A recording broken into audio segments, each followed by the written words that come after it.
Hello, and welcome to a Purpose-Driven Marriage podcast. We are Dwayne and Nadine Stewart, and we love any and all things marriage. You've tuned into the right place if you're looking for actionable, practical tips to help you overcome real-life obstacles common to real relationships. We're here to help you strive for a marriage as God has designed it and not as the world has defined it. Because why settle for a good marriage when you can have a great one? Hello, and welcome to a Purpose-Driven Marriage podcast. Hello. And today we're reversing it. Last time, I was the one that stated and talked about the 26 lessons that I learned over 26 years of marriage. And so, guess what? It's Nadine's turn this time. Yes, it is. I'm excited about it because somehow and I think I said it last time, but somehow we just have totally different lessons. It's like we weren't even married to each other. Like, where were you? It's like, how did you learn something totally different than me? This is a lesson on we were perspectives. Oneness. Yeah. Right? Mm-hmm. Lesson on perspective. That is true. That is very true. So I'm excited. I know she's excited about talking about it because my wife has a lot of nuggets. She has a lot of good things to say. And I know you've learned a lot in this 26 years. I have. And so why don't we talk about it? Yeah, let's get started because there's 26 and we need to fit so into a half an hour. So this is good. And my list is not just about marriage, but it's also about family. And I think a couple things on there that's just about life in general that affects our marriage. Yeah.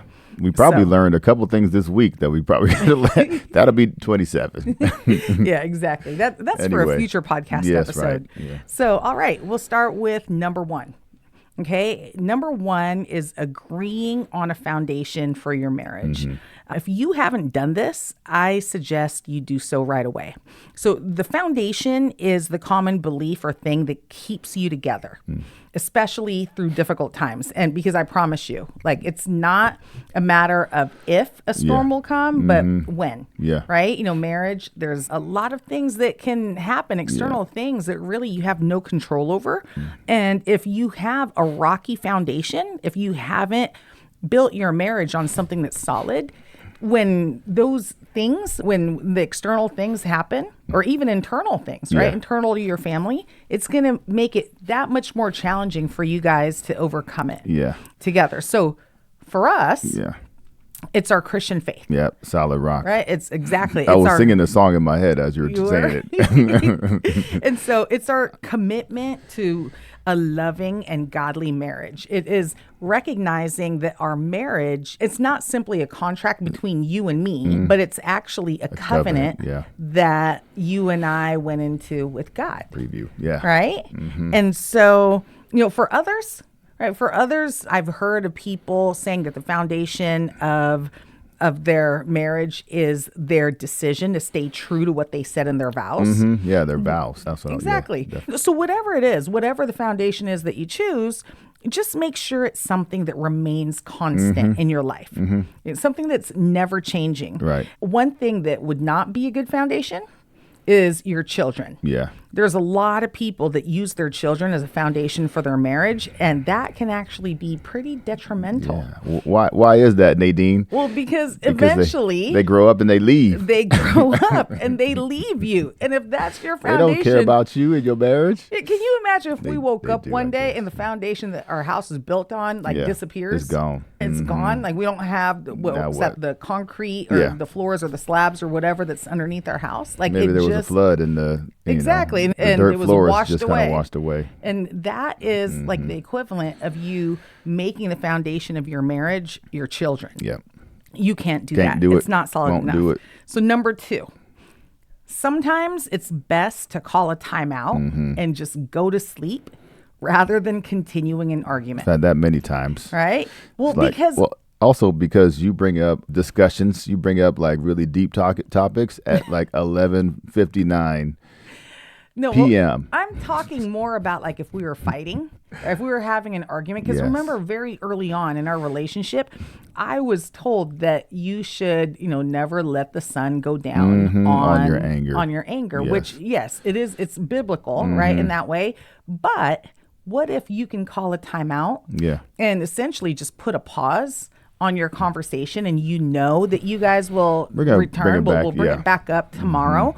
But just for the sake of being able to get a good night's sleep, because fresher and minds. also sanity, because if you're having this discussion at 2 a.m. and I'm falling asleep, you're tired, and we can't really say the right things to each other because you just can't think. Like, it doesn't make any sense. You're not making progress that way. No. And so I've learned in our 26 years that our initial habits of trying to stay up for as long as we can until we've resolved whatever it is, it wasn't working. Yeah. Like, it wasn't working for us. And so we were so much better off when we would call a timeout and just, hey, let's go to bed. Yeah. Let's not talk about this anymore tonight. We'll reconvene tomorrow. And usually 9 times out of 10, we wake up the next morning and we feel better. Yeah. You're refreshed and you basically slept on it, just like you sleep on a big purchase. Exactly. And you've kind of thought through it and you say, okay, you know what? I've thought about it, and maybe you have just a different approach to it. Exactly. So that's always a good Fresh thing. perspectives.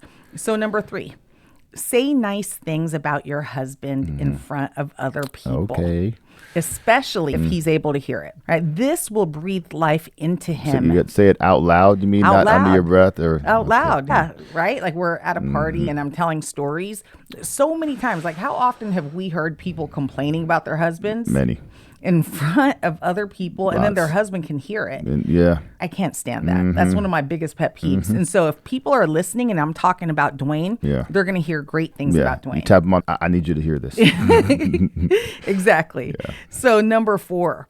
So 26 years together, I can tell you that the sex can be amazing, right? It can absolutely be amazing. And so, there's this idea that, like, intimacy, the sexual intimacy goes down the longer you guys are married because you've got the kids, and then you just get old. You get tired of Right? each other. And that's actually not true, because you grow in your wisdom, you grow in your maturity, you learn how to communicate to each other what your needs are. And here's something that Dwayne actually taught me. So this is a lesson that I learned from my husband. He says that husbands want nothing more than to be able to please their wives sexually. Yeah. Like, there is nothing more important to them. Like, Well, I hope so. I mean, I know it is for me. yeah. But I mean, I think also is that at this point, I know you pretty well. You know what I mean? And I know what you like, what you don't like. And I think that's part of it. Like, once you get to know, I get to know you and like everything, then it just becomes easier and more exciting to, make sure that you are pleased. But you know me well because I've communicated to you for sure. what works, what doesn't work, and you pay attention. You actually listen. And so because of that, sex can be amazing. Yeah. Number 5, keep your bedroom a special place just for the two of you. So once the kids are past that infancy stage, it is so important that you and your spouse, you and your husband, sleep in the same bed together, minus the kids. Yeah. And minus the dog. I'll add that one in there. And we do not have our dog in the bed as much as I would love to have her in the bed. You would have loved to have that happen. I would love that. I can tell you that when I'm working with couples, some of the couples that struggle the most with trying to create that intimacy in their relationship, and I'm not just talking about physical intimacy, but I'm talking about the emotional connection in their relationship, they're the ones where the kids are still very much involved in their nighttime routine. I have couples I've worked with where the couples don't even sleep in the same room. One of them sleeps with the kids. Yeah. And that's not how it's supposed to be. Yeah. Right? Once they get past a certain age, it's really important that the kids begin to get trained that, look, mommy and daddy sleep here together, and then you sleep in that other room. I think that's day one. Like, what do you mean a certain age? A certain age is the day after birth. These are lessons that I've learned. I don't know why you're interjecting. Well, okay. No, these are my lessons. You had yours last week. So sorry. this is, I won't say anything. For me, it's past infancy. Okay. So one of the things that worked really well for us was when our kids were younger. We actually incorporated a family night one night a week because our kids, it was the one thing they could look forward to when it came to being able to sleep with us, because our kids, smart kids as they are, they're like, how come you and daddy get to sleep together, and I have no one sleeping next to me. And so we did family night on Friday or Saturday. Friday or Saturday nights. I don't remember what night it was. And we all slept in the same bed. But the other six not nights. Necessarily. Because at some point we had too many kids, so some slept on the floor and some were giant. I'm talking about when they were little, right? I'm not talking about when we had all 6 kids, because there was no such bed. Yeah, even when we had 3. Yeah, well, the older one was like, peace out. I'm done. I'm too old for this. She sleep on the floor. Then I snored, and she didn't like that too much. Exactly. It was your snoring that kicked them out. Yeah. So anyways, number 6, agree to put each other's needs ahead of our own. And this is something that's really important to refer back to when you're in an argument that you just cannot get past, right? When we're at a standoff and we just can't get past it, it's time to start looking at it really from the other person's perspective and looking at what your spouse's needs over your own. I know that there are some people that won't agree with this, right? But, I can tell you that this, for us, in the 26 years we've been together, this has been what has kept us grounded, right? When we want to prioritize self, when we want to elevate ourselves, when we want our needs to be like number one and we want to be right about things, this is what has kept us grounded, because we had to go back to the foundation of our relationship, of our marriage, right? Where we want to be loving, we want to be godly, we want to demonstrate Christian-like attitude towards one another. And in order to do that, we have to love God and then love others. Yes. Right. And so that's the reason why this has worked really well for us. Yeah, I agree. And so putting the needs of your spouse ahead of your own, it does not mean that your needs will go unmet. And that is like the biggest fear of people when I mention this. Right. They're like, oh, so it's just all about him now. Who's going to meet my needs? Well, you know what? That doesn't give them the freedom to think about themselves only, because that's the wrong way to approach it. Yeah, but this becomes part of agreeing on what your foundation is, right? The communication is really super important, because if you guys agree that you will put the other person's needs ahead of your own, then your needs will never go unmet, because the other person is putting your needs ahead of theirs as well. So number 7, respect your husband and let him know how much you appreciate him. Yeah. So, gosh, ladies, your husband is terrified of not doing things right and disappointing you. Words of affirmation from his bride can go a long ways to building up his confidence and can help him become an even more loving and confident husband. And so that means so much to him. Respect is like the number one thing that guys need, that husbands need. Number 8. Regular date nights are a must. Right? Like that is absolutely necessary. But one thing that we learned is that trips together are amazing. I know. We're talking about together. Yeah, together without the 2 kids. of us, right? Yeah. Without the kids. We didn't get to start doing that till after number 2. Yeah, after number 2. Yeah. And I think, and we did it like in just really small increments, simply because I never like to leave the kids anywhere. And, it just scared me. And so we were fortunate in that we had our parents to help us. Even though his mom and dad were in California and my parents were a couple of hours away, anytime we wanted to go and do something, just the 2 of us, they came through for us. And, so we were very fortunate to be able to do that. But when we learned what kind of impact the 2 of us getting away together, without the kids had on our relationship, I mean, that became a game changer. Yeah, we got to do more of this. Yeah. And so, too good.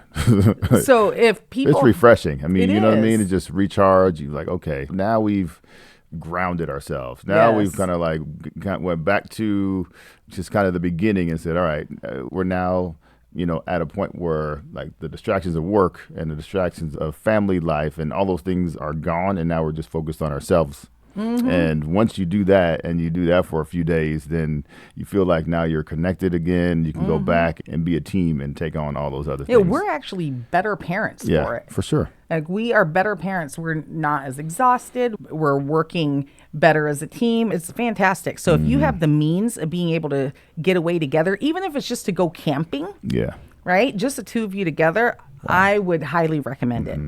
Number 9. And this is a big one for me. Yeah. Marriage is not 50-50. It's not.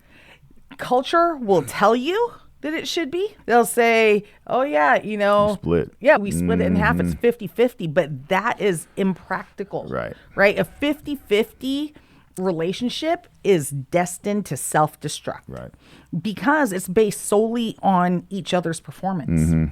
Right? Each person's performance. When marriage, to me, like what I've learned, the reason that our marriage has thrived and done so well, on top of all the other stuff that we're talking about here, is that we go into it with the intention of giving 100% of ourselves at any given moment. Right. Right. And your 100% might look different than my 100% today. Right. And my 100% will probably look different than your 100% tomorrow. Yeah. But we're showing up and giving all that we've got For that moment. Day. And that is so key. The whole 50-50 mentality, that needs to be thrown out the window because that doesn't work. That requires you to keep score in order for you to make sure that no one is giving any more than the other person. Right.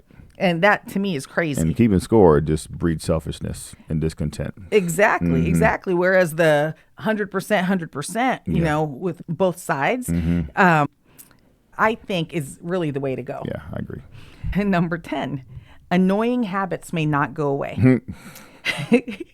So if your husband struggled to get his dirty clothes into the hamper before your wedding day, chances are he's still struggling to get them in there. 26 years later, it may still be happening. It might still be happening. So or not.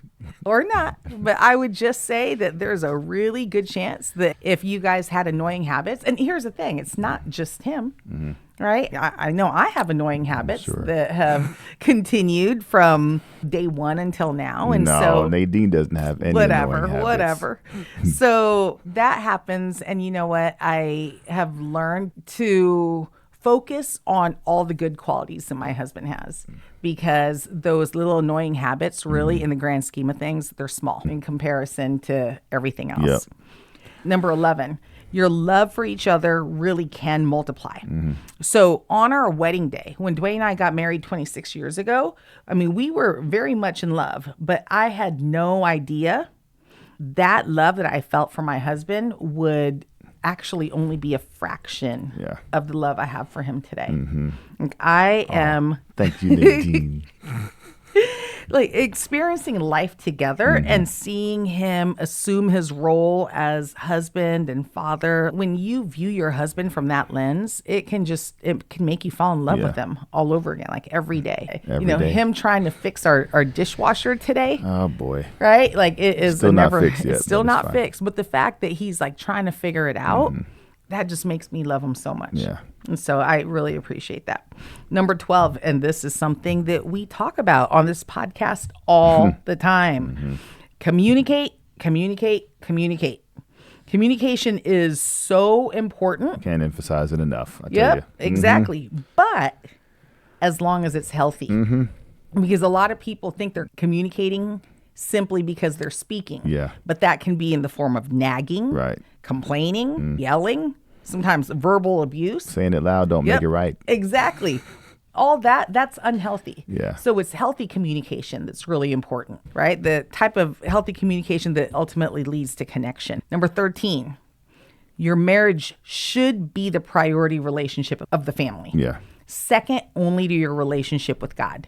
So I need to make sure I explain this. So this is not to say that your kids are not important, right? We always get the people who are like, oh, our kids, like they can't fend for themselves yet. No, that is not what we're saying at all, because your kids are so important. We love our kids. Our kids think our world revolves around them to this day. So it is not as though they have spent any moment of their life not being prioritized and not being made to feel important.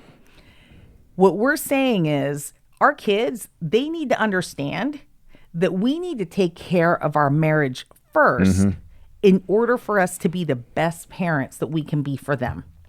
And what's so cool is we now have kids that are in relationships. We have kids that are young adults. And to hear them say things like, I want a marriage like my mom and dad. Yeah, I love that. I mean, to me, there's no better compliment than your children to say that, because that means you've been living and modeling the type of relationship that you should be modeling, the godly relationship that God already intended for us. So if they're seeing that, number one, they've been paying attention. Yes. And then number two, they've been thinking about it, like reflecting on it and saying, you know what? Yes, mom and dad, they've been doing it the right way. And I want to do that too. That's like the best thing that we could have. That was our goal. You know what I mean? There's nothing else that we could have imagined for our kids to really want to desire than to model a good marriage. To see that from us and want to model it themselves. Yeah, exactly. We have kids that, again, young adult kids that are out there working, and they actually tell people, so I'm going to use some of their lingo. They say that one of our greatest flexes is our marriage, is the fact that we've got, this, I'm with that. This healthy, thriving marriage. And they're like, oh yeah, I want a marriage just like mom and dad. And so that is like so cool to us. Love it. And, it's all because we have prioritized our marriage and made that the number one priority relationship in the family, second only to God. And even that they know. They know that God comes first, then our marriage, and then them. And then everyone else after that. And they feel pretty good about how that lineup goes.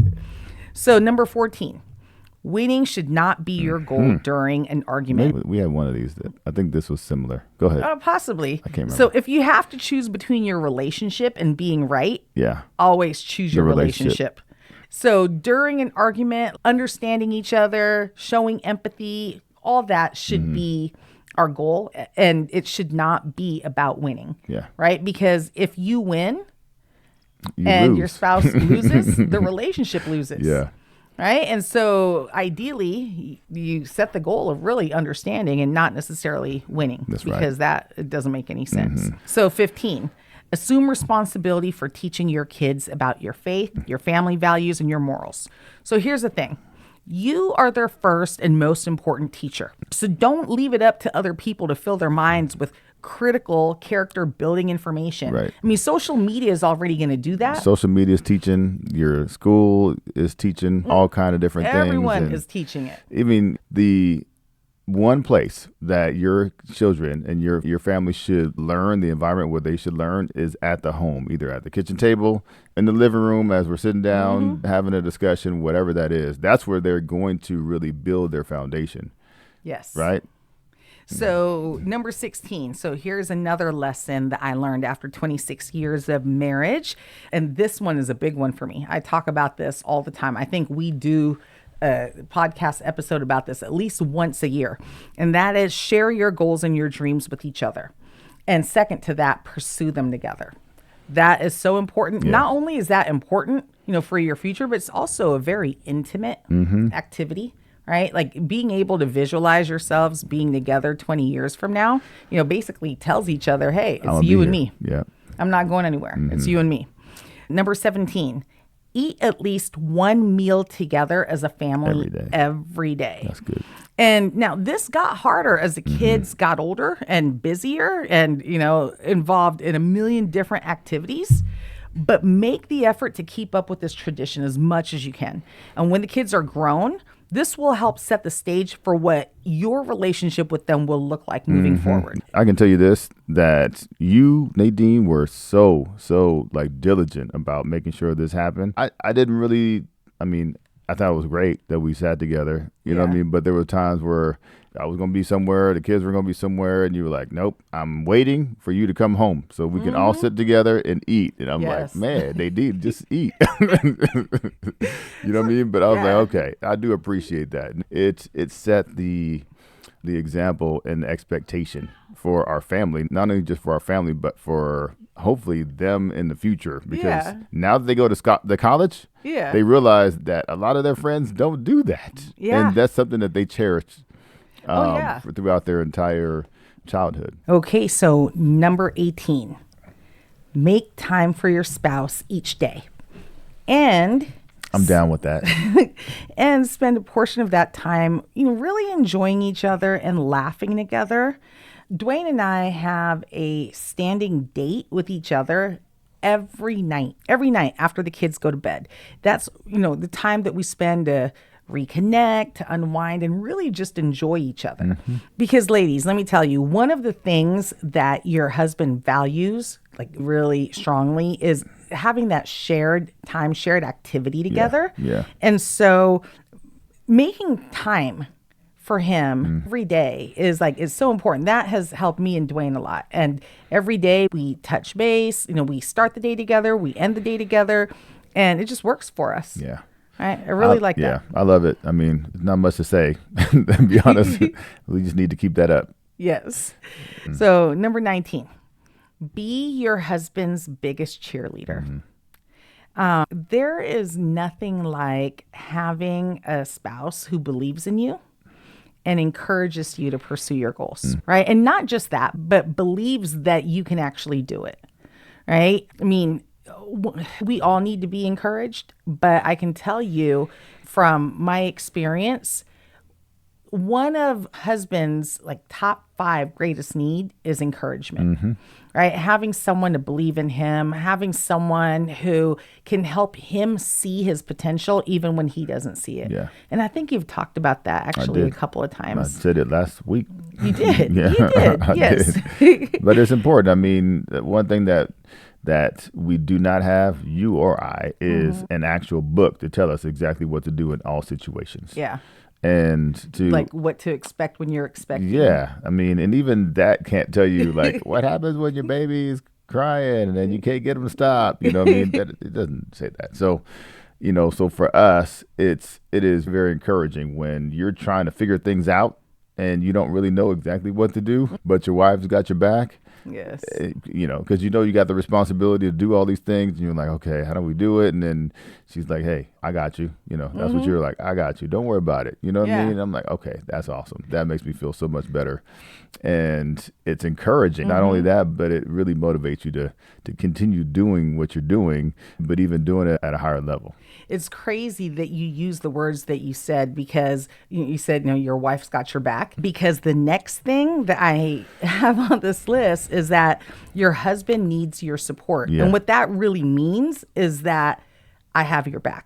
Right. You want to feel like even if the world, like when you go out there into the world, and if everyone were to turn their backs on you, you want to come home to someone who is happy to see you. Yeah. Right. Who looks forward to being with you, who has your back, right? Who has a mentality of being the two of us against the world. Right. And so that support, I know, is incredibly important to you. I know it has been. And so I'm not surprised that you use those words, that I've got your back, because I do. Number 21, thank you means more than you know.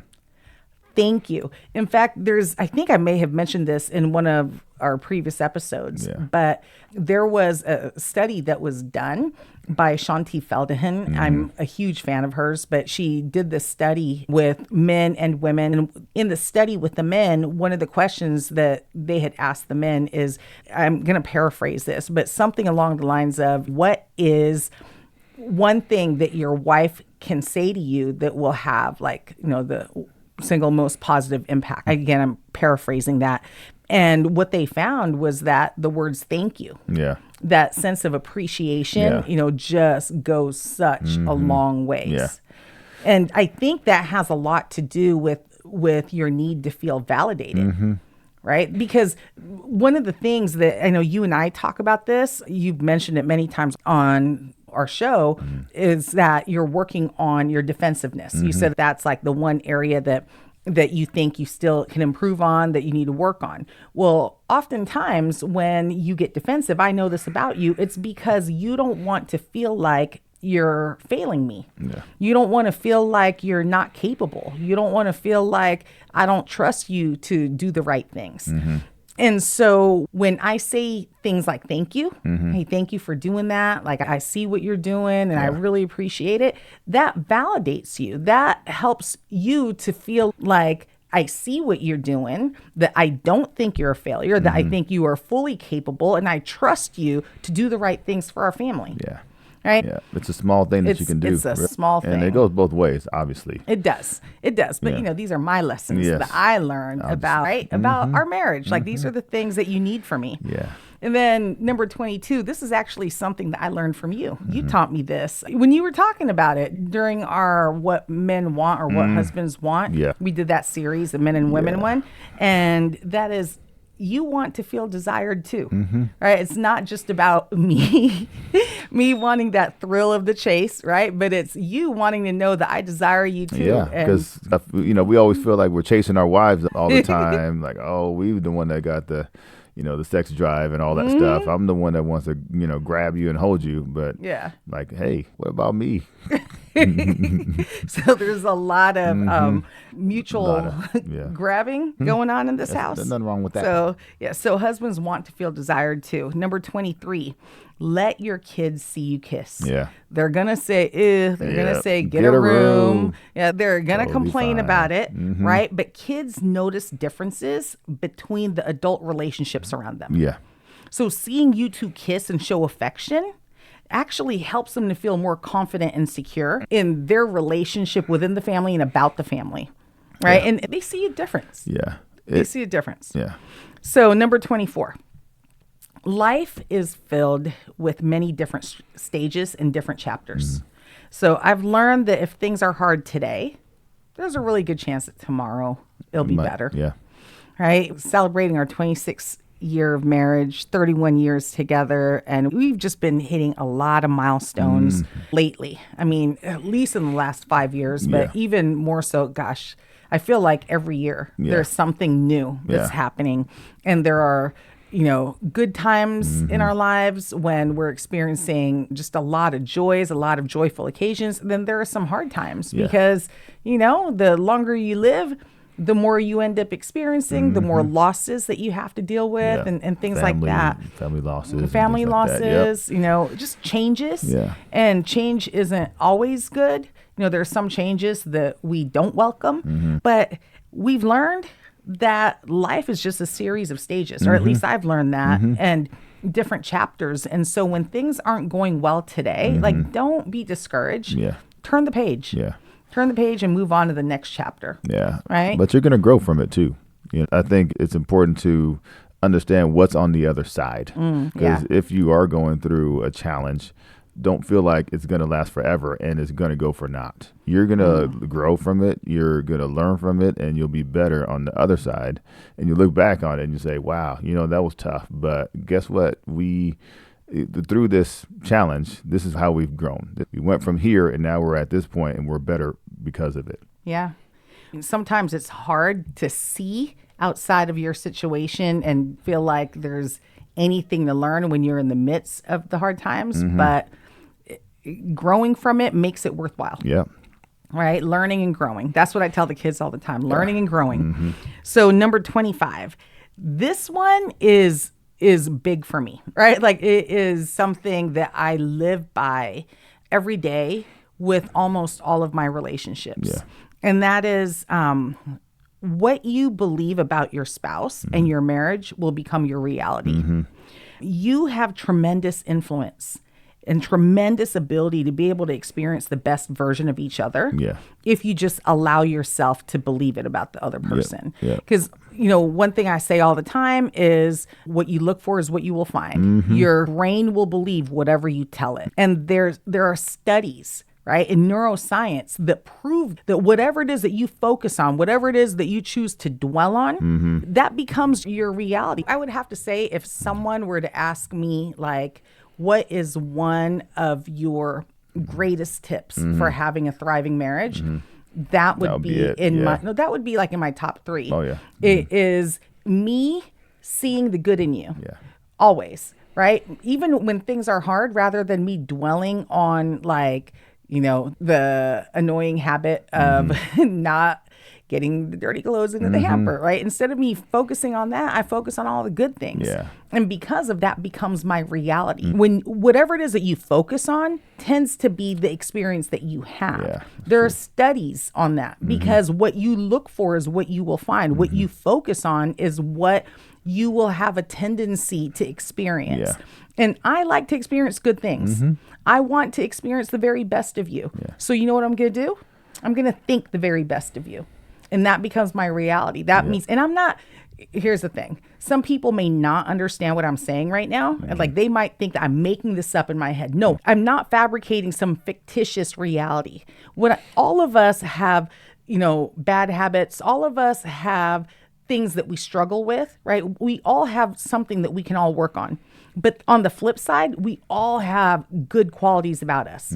Even if like I'm the worst person and there's only one good quality about me, I still have one, right? And so that's what I'm going to focus on. Yeah. And when I focus on that, what happens is I will end up seeing more and more of that, and I will begin to treat you accordingly, right? Because I'm seeing that good thing, even if it's one good thing, and because I'm seeing that in you, you tend to give it more to me. So then my reality becomes a more positive one. And you might think of other good things to give exactly. to you It ends up multiplying, right? It ends up growing. Yeah, and so a lot of people miss that, and it is, gosh, I can't even tell you how important this is. And so if you're not doing that yet, or if you don't know how to do that, call me. Call me. I will show you how to do that. Be like Nike. Just do it. Just do it. Yeah. But give me a call. I will tell you how to make that happen. So the last thing, the last lesson I have learned in our 26 years of marriage is that being best friends with your spouse can be the game changer. Yeah. Being best friends, I can honestly say that Dwayne is my very best friend. I have lots of friends. I have lots of girlfriends that I call my best friend, and they are, right? They're my best friends. Yeah. And my sisters are my best friends. My husband is BFF. is my BFF, FFFF, whatever that is, my very best friend. Because he is my best friend, I treat him as such. Yeah. He is the person that I look forward to seeing every single day. Today, he told me that he was trying to get on an earlier flight coming home from a work trip. And I got so excited. I can't wait to see him. And I just, he was only gone not even 24 hours. Yeah. His flight Not was... even 24 Yeah, hours. it wasn't even 24 hours. And even if he were to leave for work in the morning and he's coming home in the afternoon, the second I get that notification on my phone that he's arrived home, I'm jumping up and down. I'm so happy to see him. That time that we unwind at the end of each day, we both look forward to it. When we go on dates, when we go on trips, we can't wait. We look forward to that. When we have something exciting that's happening to us, if there are things that we're happy about, if there are things we're sad about, whatever it might be, he's the first person I go to. It's no fun if we can't share it with your best friend, Exactly. So, I love it. And so being best friends with Dwayne, that has been a huge game changer. Yeah. And I would not change it for anything. And it doesn't take away from any other relationship I have. It just enhances. Well, we're the ones that promised that we'd be together forever. Yes. You know what I mean? We didn't do that to anybody else. Yeah. They're definitely friends, but if anybody's going to be friends in this entire world, it should be us. Yeah, exactly. Because we know each other the absolute best out of anybody else in the world. Exactly. Yeah. So those are that's my it. 26 That's lessons. it. Oh my goodness. That's a lot. That is a lot of lessons. So if you learned something, I mean, if there is something that popped out at you that you were like, wow, you know what, that was awesome. I think I'm going to implement that in our relationship. Let us know. You know what I mean? Because we'd love to hear that. I think there were some things today that I learned about you. Really? But, it's just exciting to kind of go through our relationship and reflect on the things that we've learned, because it brings that back to the surface. And we're like, okay, you know what? Things that we may have forgotten or maybe not focused on as much, to make sure that we're doing that, because these are things that we learned over the years. So we learn from ourselves sometimes, you know what I mean? From each other. From each other as we talk through these things, but we're having fun. So we hope you're having fun as well. And we just thank you for listening. And so next time when we come back, we'll talk about something else that's also exciting, that hopefully is going to bring purpose to your marriage. And we will see you next week. Love it.